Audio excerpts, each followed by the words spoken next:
Trade wars are, in fact, not good and not easy to win, particularly if you don't actually have a plan. Is that Ben Shapiro? Did he just say tariffs are bad for the economy?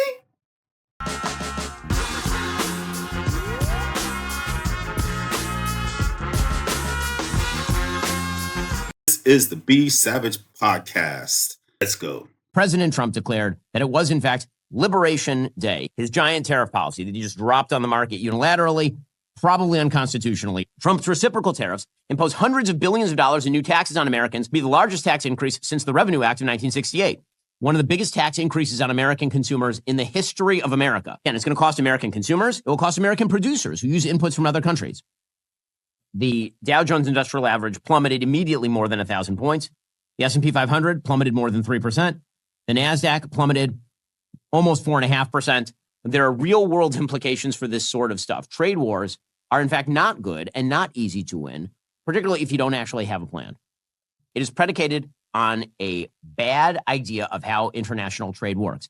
A fundamental misunderstanding of trade deficits. Trade deficits they're an accounting procedure. Trade deficits have pretty much nothing to do with the health of an economy. You guys, Donald Trump was right. He does draw the biggest crowds. Tremendous crowds. Bigly crowds. Huge crowds. Huge crowds. No one's ever seen anything like it. There were people as far as the eye could see, miles and miles. Everyone's talking about it. Everyone. The biggest crowds.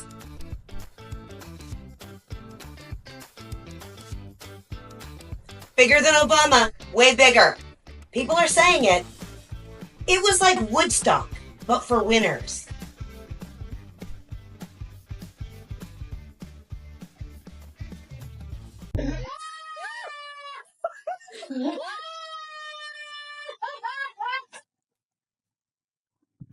That's hilarious. Wait.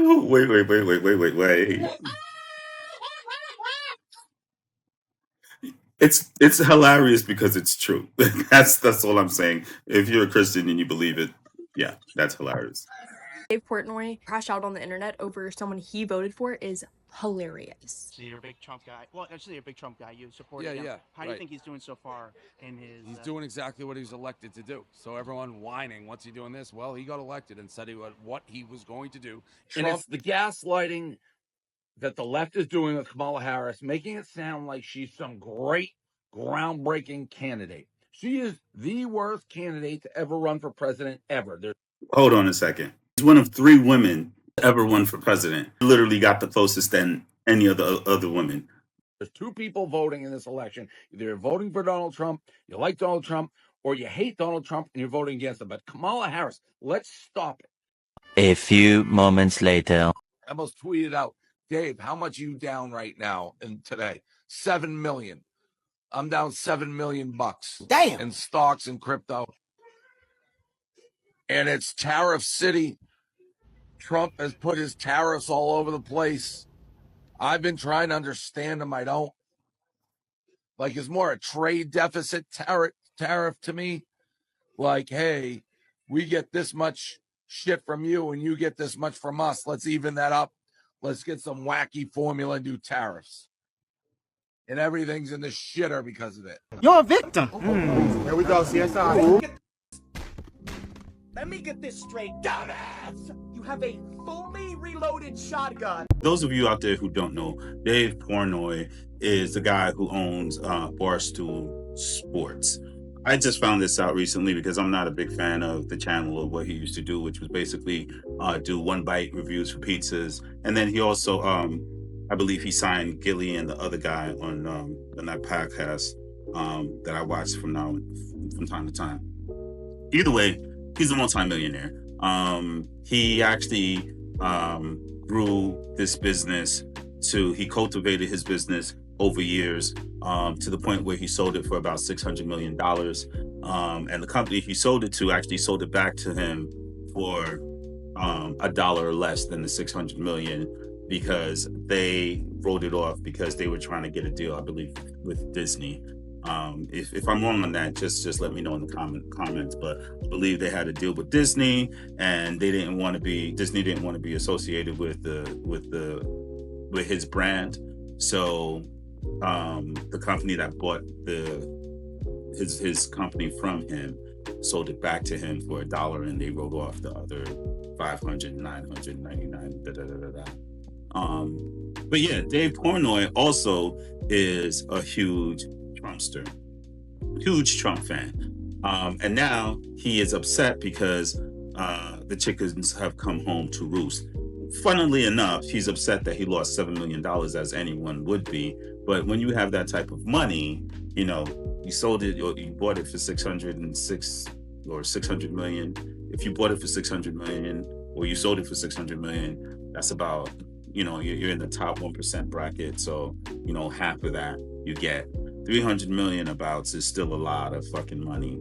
And you crying over $7 million, it kind of, you know, you kind of have to question that. It's still $7 million, but when you have that much money, $7 million, not so much a drop in the bucket, but kind of like, you know, it's still not something that someone who's close to being a half a billionaire would worry about, I think.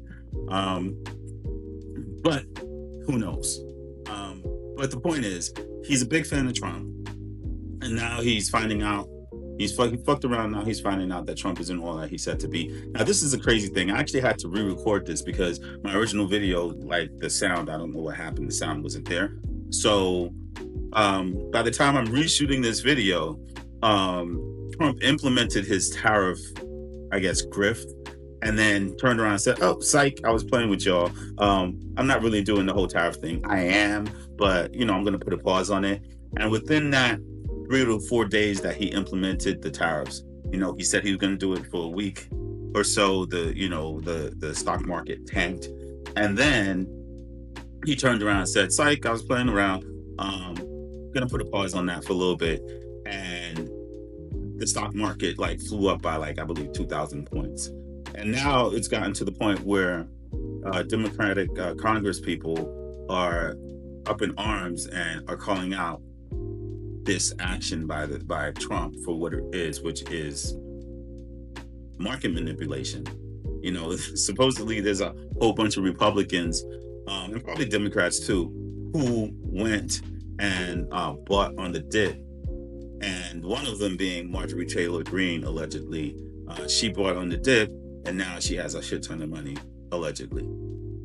The problem with that is, I don't think it's technically illegal for people in government, our politicians to actually buy stocks or trade in stocks, but it is amoral and immoral in a way, especially if you're on one of the committees. I think like the Ways and Means Committee, and you go out and you know that a stock is gonna go down and you buy on the dip, and then it pops again, and you just ride that wave into like positive cash flow. It's called insider trading. And Martha Stewart did it. She went to prison for it, right? Country club prison, but still prison for it. But a lot of people do it. But me personally with this, it's kind of apples and oranges for me. You can and you can't, but as long as, to me, they should be able to do it as long as they do it responsibly and they don't go and end up, hurting people or end up getting corrupted by it. I'd rather them, I'd rather we know what they buy and we can follow along with what they buy. And there's actually a website that does that. But I'd rather we know what they buy, and in this way, we know that they made their millions this way, than have some company like a pharmaceutical company come in and buy them out for like pennies. If all of them are millionaires and all of them doing well, it's less likely that they can be corrupted by an outside source, like someone who's trying to take advantage of, like what's going on now. But I digress. Next one. People think, oh, these kids are so burned out, they're just lazy. It's like, no, they're working 40 hours a week, but at the end of the month, they have nothing to show for it. So if you're not making any progress and you look back 5 years and go, damn, I made $300,000 in the last 5 years, or I made $400,000 in the last 5 years, and I have nothing. If anything, I have $25,000 in debt. That's going to create burnout because you feel like you just put in 5 years of work and have nothing to show for it. And we still have people blaming them that, well, the reason you're broke is because of the coffee. It's like, no, it's the 25% inflation that we've faced that just destroyed people's spending power. It's the 30% increase in rent prices where people are spending 40% of their money on rent. You're still being taxed 20, 25, 30%. People just don't have any money. People aren't having kids. They're not being able to start families. People are struggling financially, fighting financially. Relationships are suffering. This is all decline in living standards. You realize millennials with degrees are living with roommates into their 30s, not having kids? How do you have a Thanksgiving in a 900 square foot apartment? How do you have a dog and go play in the backyard and make memories with your kids? I was living in an apartment complex just 2.5 years ago. Tons of kids. They may do, but they're all playing on the cement floors in the hallway because they don't have a yard. Because houses are $400,000. Humans are good at adapting, but there's a fine line between adapting and being taken advantage of, and I think we're being taken advantage of. I want to address this video only because, to me, it seems a little entitled. Because I grew up where I grew up in the South Bronx, I know a lot of kids who played in the hallways because we didn't have backyards. When you grow up in an urban center or, in the city or in the hood, as opposed to growing up in the suburbs or in the country, kids don't have access to things like a backyard a lot of the time. Or if they do, because I know my family, we lived in a house in the South Bronx, but our backyard was like super tiny. It was like the size of most people's clothing closet. It was small. So there was no place for us to actually play around. It was just enough room for my mom to have a little rose garden, and that was it. And maybe, for maybe about 7 or 8 people to sit down and do like a little barbecue, and that's it. The point I'm trying to make is there's a lot of kids who grow up without having a backyard and they turn out okay. So, I have to realize that people, have different experiences. And this gentleman, he probably grew up with a backyard. I grew up with one too. Not the one in the Bronx, but the one in the Caribbean, where I grew up for the first part of my life. My grandmother had a big front yard and she had a decent backyard, and I would go crazy. And because I grew up literally in a village, I could go to any one of my neighbors' homes and they all had front and backyards too and play there. Different experience. So we kind of have to stay on task when it comes to the things that are actually necessities for the country, right? And for the people of this country. Not everyone's going to have a backyard, but everyone should have free healthcare. Not everyone is going to be able to have a bunch of toys, but everyone should be able to go to school for free.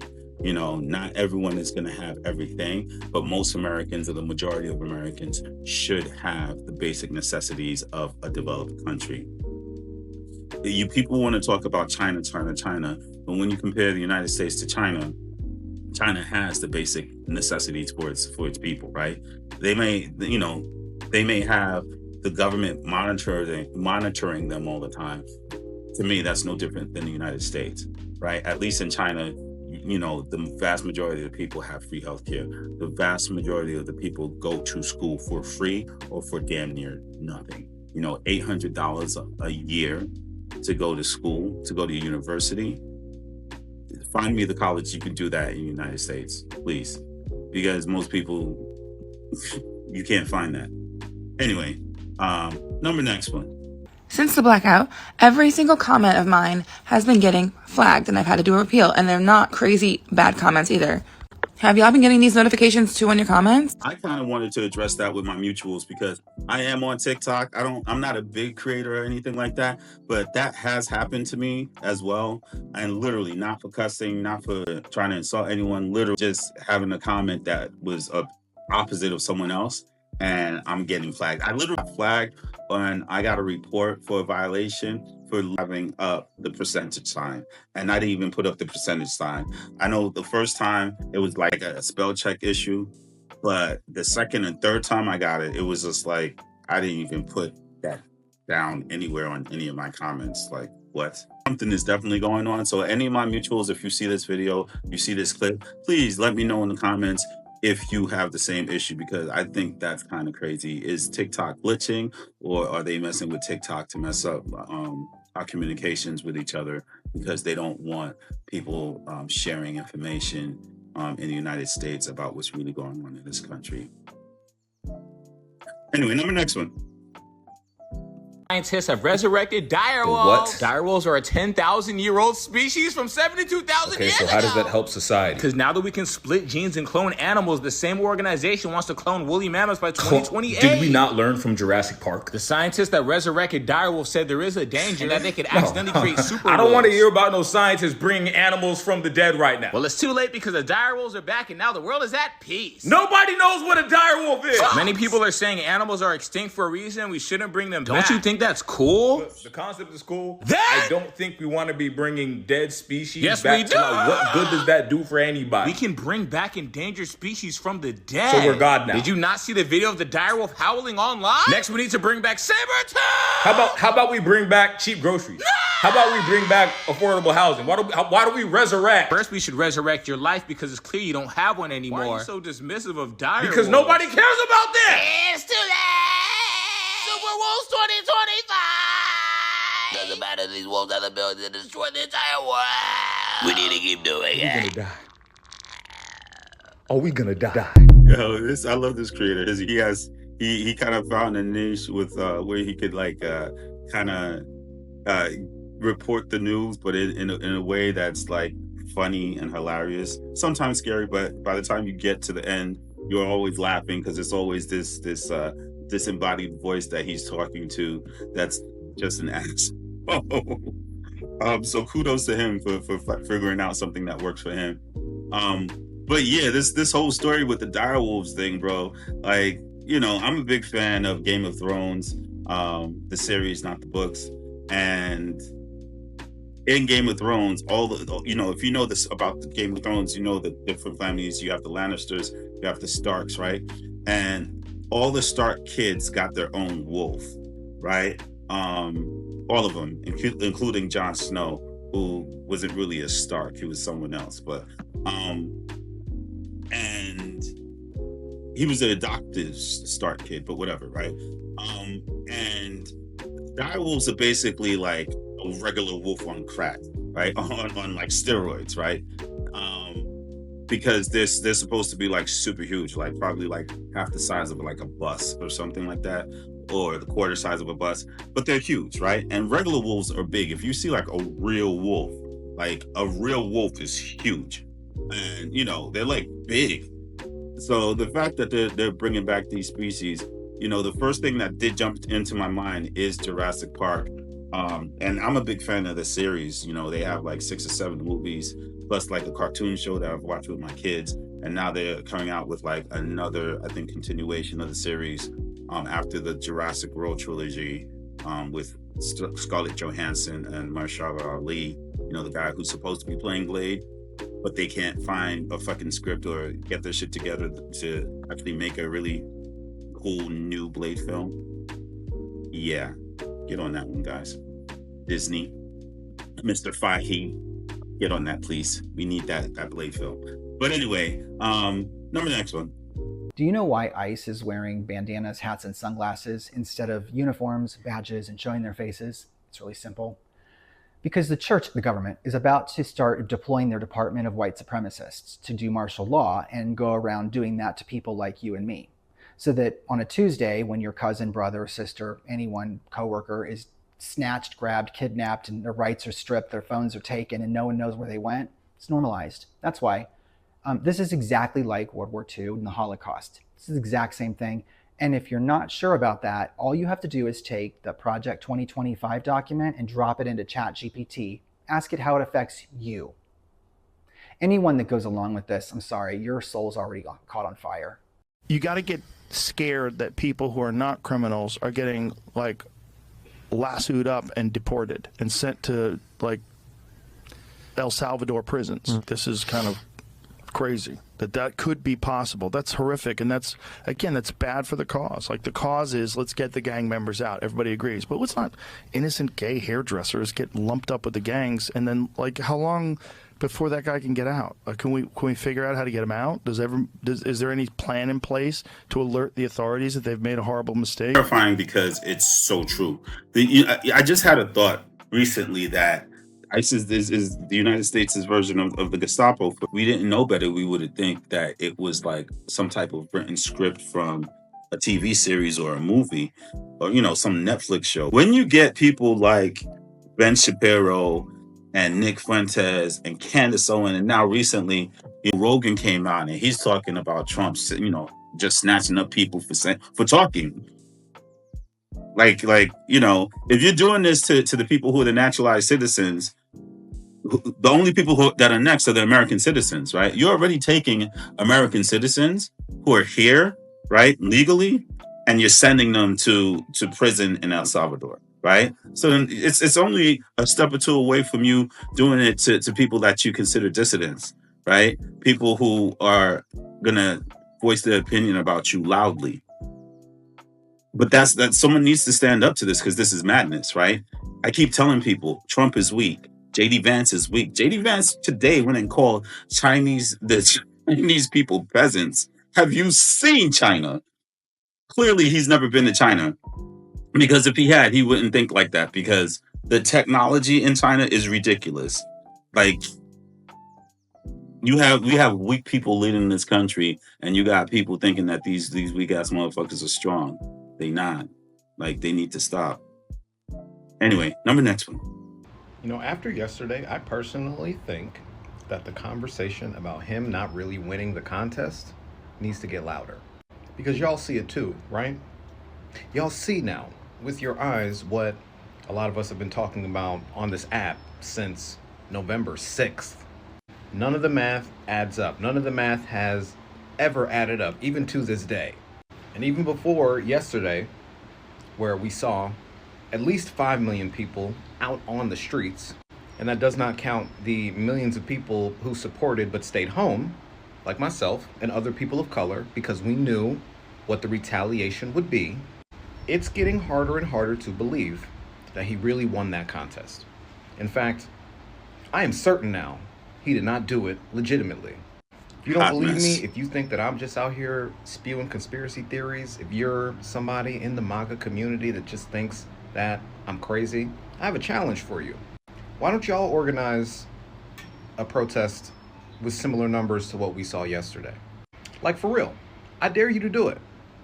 My wife shared with me some comments, from people who were saying things like, imagine all of these people protesting something that a majority of the country actually wanted.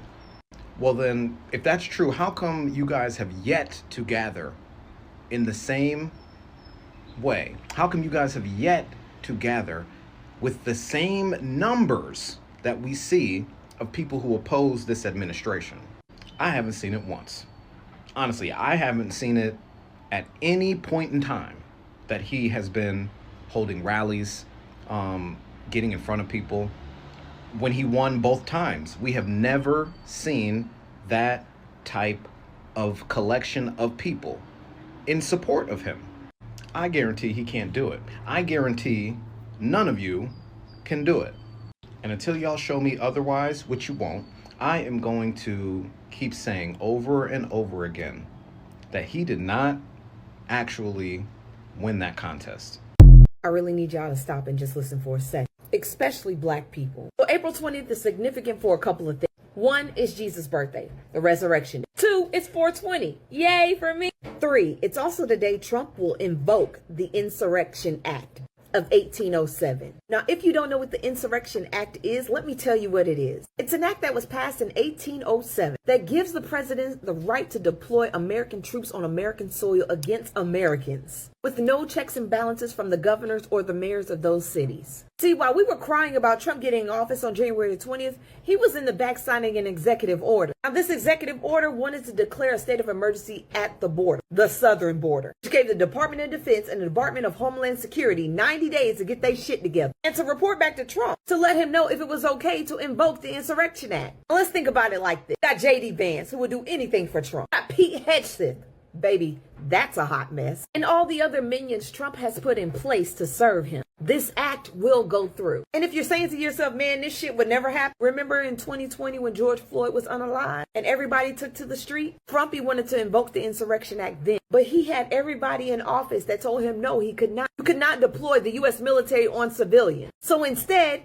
he got the goddamn National Guard to do. He pushed everybody out the way and took a damn photo op in front of a church. And he was really pissed off that he could not invoke that act. Now, I've seen several videos on this matter. They're all saying they're going to use the protests on April 5th as an excuse to invoke this act. They've also said that J.D. Vance and President Trump and everybody else has gone down there and did photo ops at the southern border for no reason. When the Insurrection Act is invoked, every city, every major city is going to be under attack. They will be able to arrest people. Yes, the military will be able to arrest them. Governors and mayors won't be able to say shit. The news stations will only be able to report what they are told to report. And civilians like us are going to be the main targets. Yes, black people. The protests on April 5th were really peaceful. Why? Because there were no black people leading the charge, especially black women. But if this Insurrection Act is invoked, more than likely our people will be out in those streets. Because now we're living under a dictatorship. And the only thing we can do right now is making sure our representatives know what the fuck is going on. Asking CNN, MSNBC, Midas Touch, and everybody else to start reporting on this shit before it happens. We literally have less than 2 weeks before Trump tries to invoke this shit and may get away with it. That is basically martial law. And Trump has done everything he can to make sure this shit follows through. We need to be calling our local representatives. We need to be calling the news stations. We need to be making sure they're aware and they're reporting on this shit and not hiding under their goddamn tables.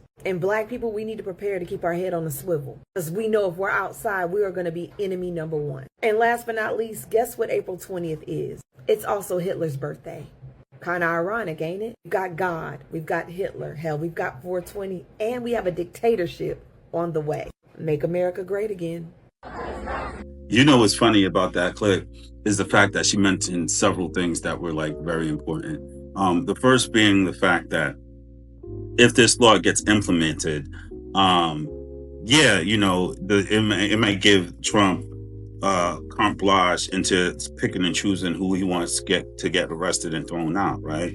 But I personally think that you have people in the military who are going to fight against it. It's already been shown that, you had Mexican Americans protesting. I believe it was either in Texas or Arizona, maybe California, where they sent in, I believe, the National Guard, and they stood down and they were protesting with the protesters. They put down their arms and they just stood there silently while the people protested.